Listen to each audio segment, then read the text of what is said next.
Hancock's ending may have left some viewers yearning for the story to continue, and it seems like that could be the case after Will Smith teased an update for Hancock 2. Hancock was released in 2008, alongside some major superhero films such as Iron Man and The Dark Knight, which potentially overshadowed the smaller project. However, that didn't stop the movie from having an incredibly successful run of its own, racking up an impressive $629 million at the box office, via Box Office Mojo.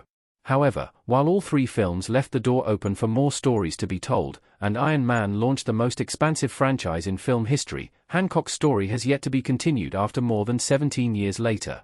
Despite this, there appears to be some degree of movement on a Hancock 2 project after Will Smith teased information about the pre-production, via Deadline. So, in order to get back up to date on the story, and dive into what happens at the end of Hancock, these are the biggest questions left at the end of the film answered. Hancock's decision explained. Why did Hancock fly away from the hospital? Hancock had good reasons to make a quick exit. Will Smith and Charlize Theron in Hancock. In the final scenes of the movie, Hancock faces off against his arch-nemesis, Parker, played by the talented Eddie Marsan. Despite having superpowers, the battle is a real challenge for Hancock, and he barely survives Parker's attacks, but just before a potentially fatal attack, his friend Ray steps in and kills Parker. With serious injuries to both Hancock and Mary, Hancock began creating distance between the two. He leaps away, trying hard to fly, but his powers are limited. However, as he gets further away from Mary, his powers begin to increase, and Mary's own powers begin the healing process.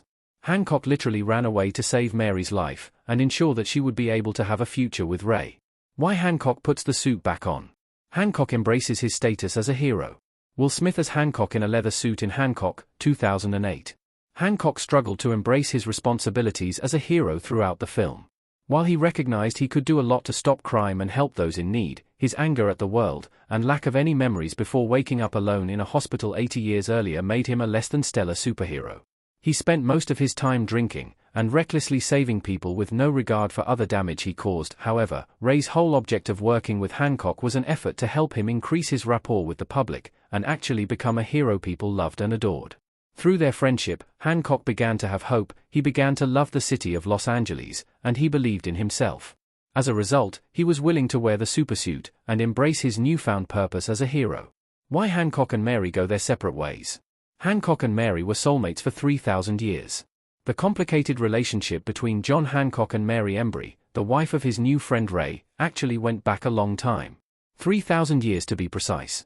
As it turns out, Mary and Hancock are both members of the same species, and they have lived for a very long time. And at this time, the pair were together, because they were soulmates who were previously married. However, their kind have a significant weakness that occurs when they are near one another: they lose their superpowers. The rest of their kind paired up and died long ago, leaving Mary and Hancock as the last of their kind. However, Mary has built a new life with Ray, and, despite sharing a connection, they both have more to live for, which means they need to live apart. However, since both are immortal at a distance, it's likely their paths will cross again in the future. How Hancock changed Ray's life at the end. Hancock wanted to say thank you to his new friend. All-heart logo on the moon in Hancock. Although Hancock and Ray developed a genuine friendship, and that friendship was made somewhat more complex by both being married to the same woman, there was no ill will towards each other. Ray is the man who helped Hancock get back on his feet, and embrace his opportunity to help others and be a hero. And in an effort to repay his kindness, Hancock made a grand gesture of his own. Hancock engraved Ray's company logo on the face of the moon. All Heart Marketing is the agency that Ray runs, and before meeting Hancock, he was struggling to keep his head above water. As the rep for Hancock, and the person who transformed him from slacker to super, Ray likely got a lot more attention after Hancock became such a powerful case study. However, putting his logo on the moon may have been an extreme step that caused others to be less impressed, but Ray loved it. What Hancock's ending really means. Hancock's ending covers a lot of ground. The entire movie is a story of growth, hope, and transformation. Hancock was a deadbeat Superman, who chose to spend all of his time drinking and zooming around, causing chaos. But by the end of the movie, Hancock is a genuine hero. This is displayed in the mid-credits scene, when Hancock flies into the middle of a fray between a criminal and the police. Hancock encourages the police to lower their weapons, and trusting the hero standing in front of them, they do exactly that.